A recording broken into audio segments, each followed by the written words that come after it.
You know, it's gonna be the new cool. Smart is the new sexy. You got it. Whoop, whoop.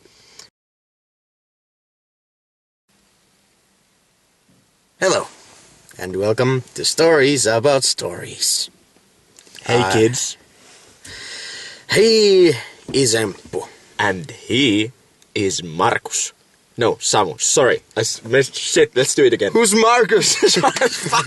It's from another podcast. He's the guy you're gonna replace me with. No. Just go. Let's just. No. Okay, fine. Anyway, this is Stories About Stories. Sure. And it's Monkey Monday. Monkey Monday. Yep. There's not really anything to do with monkeys other than, Yes, it does. The Imitation Game. Yeah, we watched the Imitation Game. Monkeys are good at imitating. I guess that's true, but the movie doesn't have monkeys. That's how they learn. Unless you think about just humans as monkeys, like because of evolution and stuff. I've been reading a lot about monkeys lately. Okay, that's... They actually learn by imitating humans or other monkeys. That's how evolution works. Monkeys. We actually come from monkeys, if you can believe it. I can, but... It's an evolutionary thing. Do you think? Do you think it's great? Do you think it's awesome? It's pretty cool. I think it's pretty cool. I was reading the Wikipedia pages for monkeys. For after it really inspired me. The Imitation to Game about just made monkeys. Even though it doesn't really... Because I was like... it's about cracking a code. Yeah, it has a really good code. So monkeys are kind of, cracking nuts. With monkeys can use tools. They crack the nuts with the tools. Use it. And that's how the little baby monkeys get food. That's very cute, but we watched the Imitation Game because it was suggested by a person. Yeah. I had seen it before, but you just watched it recently. Yeah, very recently. How about you give us a little plot summary? All right. Ye old plot summary. So, as we know, my plot summaries are the best. Yeah. Right. There's Benedict Cumberbatch, who's playing... BC.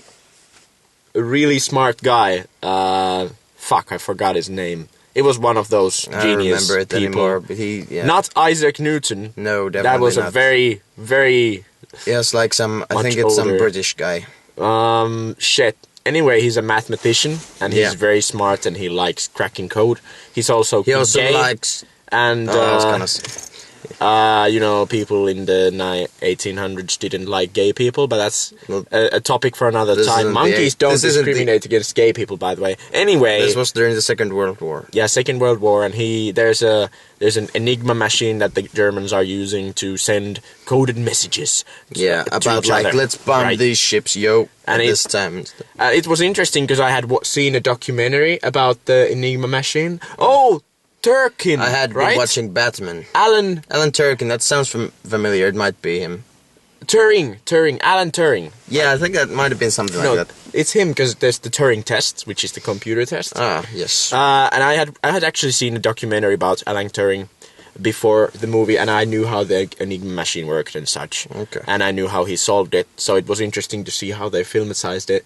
Anyway, he goes to work for the government to solve the machine. He gathers a group of people. They don't like him. There's a few conflicts because Alan Turing's a genius, and he's a very weird... Because the other people aren't as smart as him, so they just try to figure it in ways that take much more time and aren't gonna work eventually.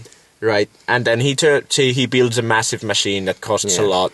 He goes through some conflict. He meets a very smart lady. He's gay though, but they get married, and then they don't have sex. But the lady does have sex with the guy, one of the team members. Yeah. Anyway, it's just because there's some talk about, like, even after the girl finds out that he's gay, they're like, I still love you, and you don't have to have the physical part. He also has a childhood friend who he falls in love with, and then the childhood friend dies, so he never gets into a romantic relationship again. And then there's a communist spy. Oh, that's right, they had the flashbacks of, like, them being kids and him stuff. Him being in school, getting bullied. It's like his only friend or something, but then he died or something, from something. Right. And then they solve the machine works, and then Alan, they find out that Alan's gay, and they force him to go on hormone therapy, and Alan commits suicide at the age of 41. Yeah. That was a true thing that happened. But they don't show the enterprise. It pretty much ends after, like, it's all fixed and stuff, but now people know I'm gay, so I have to take these hormones. Yeah, and then he kills himself. And then it tells you that he because killed of the himself hormones later on. Yeah. Well, that was the movie. He killed himself on my birthday, by the way. Wow. I remember that, because in the end it says the date on when he killed himself. It was on the 7th of June. Right.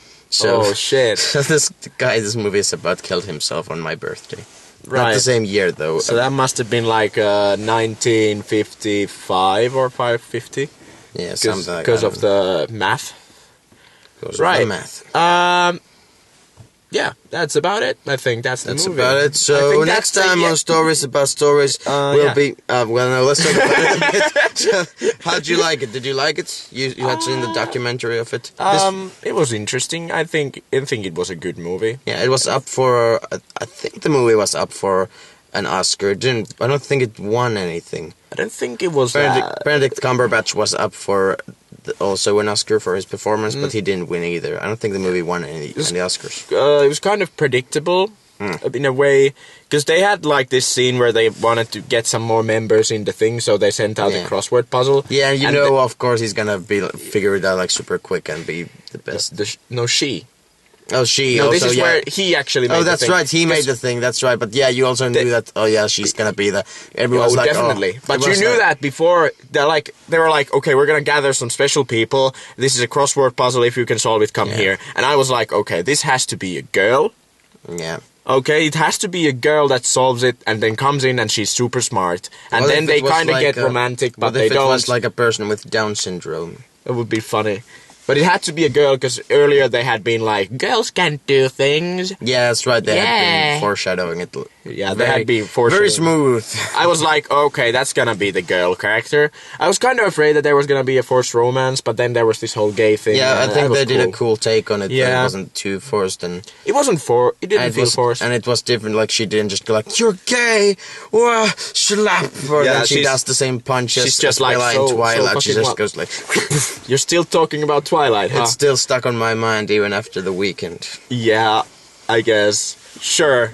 It's gonna be there for quite a while. I really liked Benedict Cumberbatch's performance. He was very good. I liked his character as well. How he's like, because he's very like kind of an outcast in a way, and he's like, there's parts where he doesn't understand like jokes or something like, or like when people. Yeah, it's fun.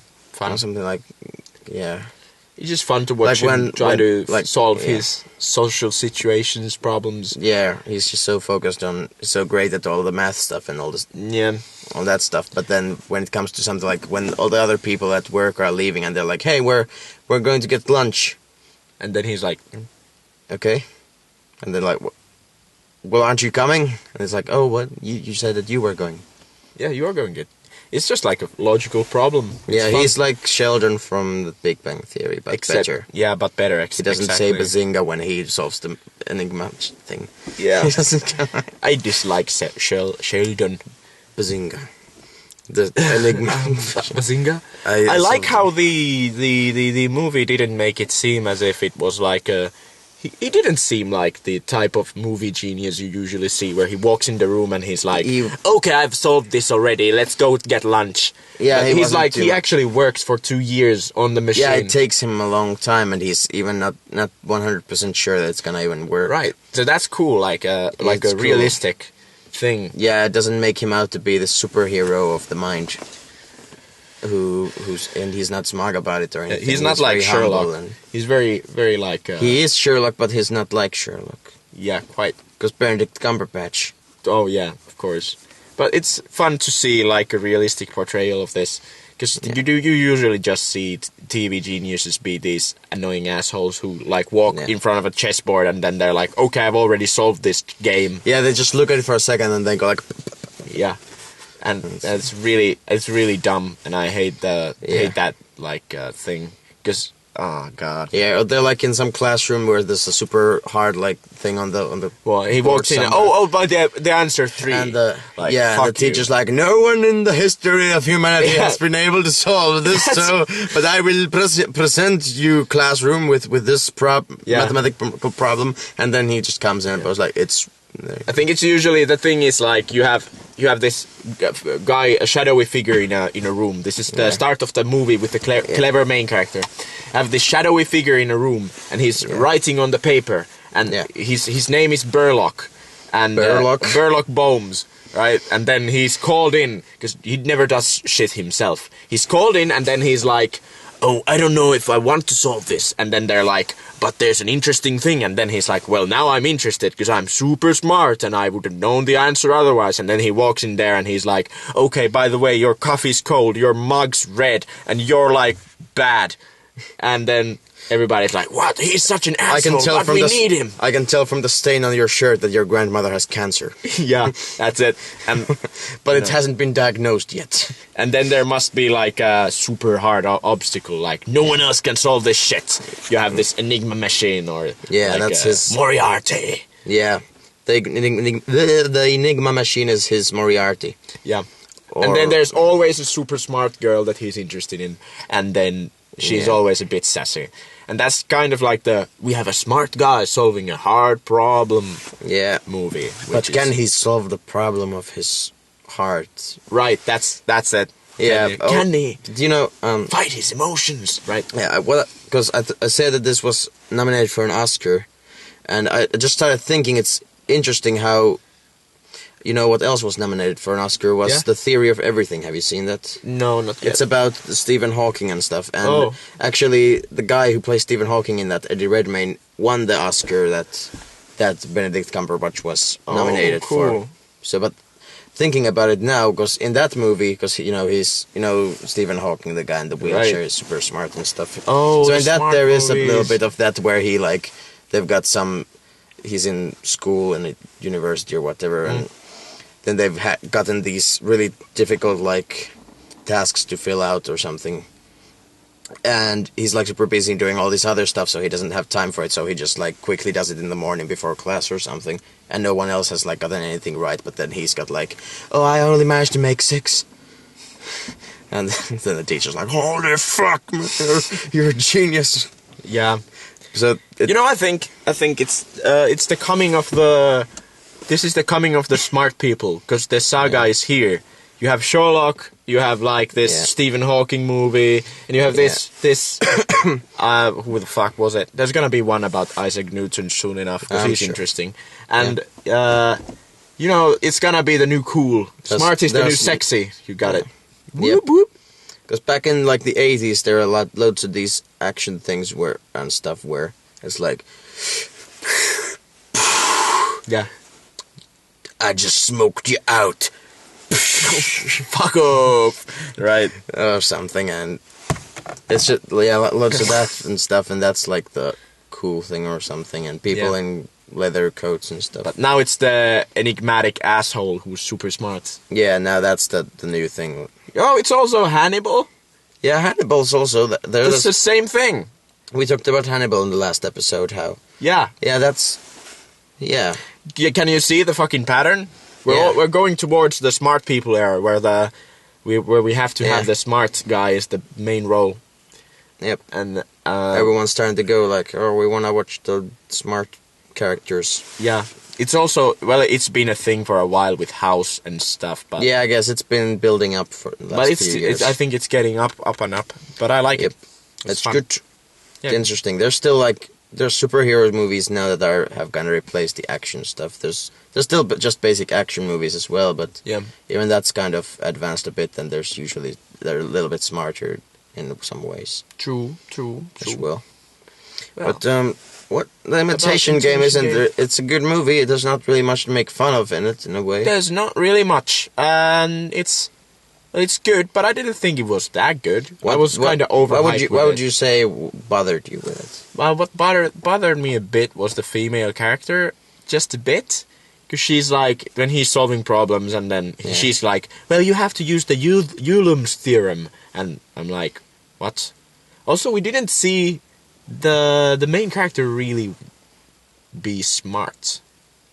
You know what I mean? All the other characters kept coming in and be you're doing it wrong. Yeah, I guess that I remember that. Yeah, later on when he's like, I'm having some problems with my machine at this point. I'm not quite sure what to. And then everyone's like, well, just put this wire here. Also, like a lot of the time, the other characters were smarter than him. Like with the girl just solving the crossword puzzle in 6 minutes, and he solved it in 8. Yeah. So I'm like, I guess that's kind of interesting. Wait, what? And I was thinking, what has this guy actually done? I mean, he did build the machine, but we didn't see him do it. Yeah, I guess. There wasn't an intellectual... We're kind of supposed to just believe he's smart. I guess, in a way. We know that he's socially awkward. But that comes through. Yeah, but him being smart, that's just kind of... It's just him writing on a paper. There's nothing... I guess he's writing something smart there on the paper. It's just like him writing stuff on paper, and then we're like, well, I can't understand that, so it must be smart. Yeah. And the other characters keep correcting him. And he doesn't solve any of his issues himself. It's always the other ones. That's weird. Yeah, that's true, by the way. He's just like this weird dude that I guess is smart, but then the other ones just kind of help him completely through the film. Yeah. And that kind of bothered me, because I wanted to see him be smart. But I wanted to be the smart guy be smart. I'm guessing that's probably how it happened, maybe. Sure, but I guess I still wanted to see, like, in Death Note, you see Light, the main character, be smart. You can see him like, I'm planning, and then I'm going to do this, I'm going to do that. I guess they didn't really tell you too much about how he exactly built the machine. They just show it being done sometimes. Yeah, but they didn't, like, go much in detail or about how this guy is a genius and how he comes up with all this and stuff. But I guess, and then he didn't excel at crossword puzzles. He wasn't there. We didn't see him solve crossword puzzles super fast. I would want to see a movie of him just solving crossword puzzles. Well, there wasn't like a moment where he was smart. There was not a single like where he actually had a problem and then he solved it by being smart. That's the thing. Wasn't there a scene where he tells a joke or something? I vaguely remember a scene where he's like in a... Yeah, he brings the other guys apples. And that was kind of a weird... Because they had hated him until he brought them apples and then told a joke. And then suddenly they're all on his side completely. Those apples and jokes, those win the crowd over. Yeah, that was kind of I think a rushed version of what really friendship should be. Yeah, I'm guessing it's not one apple. I'm guessing that's probably not what really happened. Yeah, no, I had to bring you like 3 apples before you were like agreed to sit in this car with me. Right. And film this stuff. You know, that's my price for friendship. I usually take 2, but you know, you're so... Yeah, I have to bring an extra one just because I'm so... Grey and smelly. Yeah, like your scarf. Like my scarf. I still have it here. Yeah, I use it all the time. Oh. It's my only one. I always have just one scarf that I run around with. But yeah, that's the thing with this movie, is that we have this smart main character, but the only reason he's smart is because everyone else keeps saying he's smart. They're like, you're so smart! Yeah, he's a cool character, but his smartness isn't really shown that much. And he doesn't get to fight his own problems. Yeah, I guess. He's still cool, though, and it's a good movie, even though a bit predictable, but it is... Very predictable, yes. But it's based on real stuff. And did you have any crazy trivia about this? No, I didn't have time to read any. Okay. Because I was lazy. Well, I guess it's based on real stuff, so you can just look up Alan Turing and... Yeah. If you really want to. The Enigma Machine, there's a documentary on it. You can also really watch Batman stuff, because there's the Riddler. He's called... What? Edward Nigma. That's Enigma. What? What? That's basically the same thing. Because no, you should watch the one about the machine, the Enigma Machine. It's really cool, like how the Germans did it. It was Riddler. Maybe you should... I'm just fucking waiting for Marcus at this point. No. Hold on. Maybe you can save it. I'll give you 30 seconds to save this episode. I have here the chest, because it is Monkey Monday, which means that next time it'll be a Friday. I am so fucking hoping I don't get picked, because I don't have a single movie. Shit. Well, let's see. Again, just to remind you, there's loads of little notes in here that have letters on them. Some have S, some have E. And S for me, E for ye. Yeah. We'll have to replace those S's, by the way, when Marcus gets here. No. or we'll have an You'll S. still be recording it in my car, though. Yes. We'll use your car. Yeah, okay. Let's see if one comes out from this little hole. It might not, though. Fuck, this is the worst. It didn't, so let's Can just... you just, put it in my hand? Can you please put one in my hole? Just up. Can I finger your hole? Okay, I think I have one in my hand now. Okay. What is it? It's upside down. Can you do a drum roll?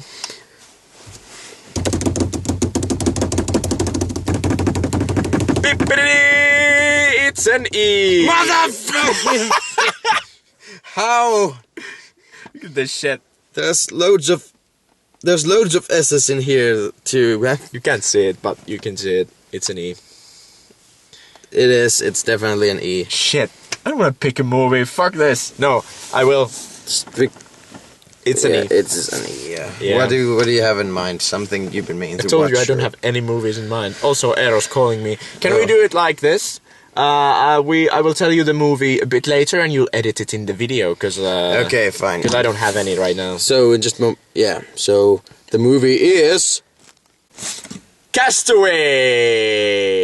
The movie. Yes. Wilson!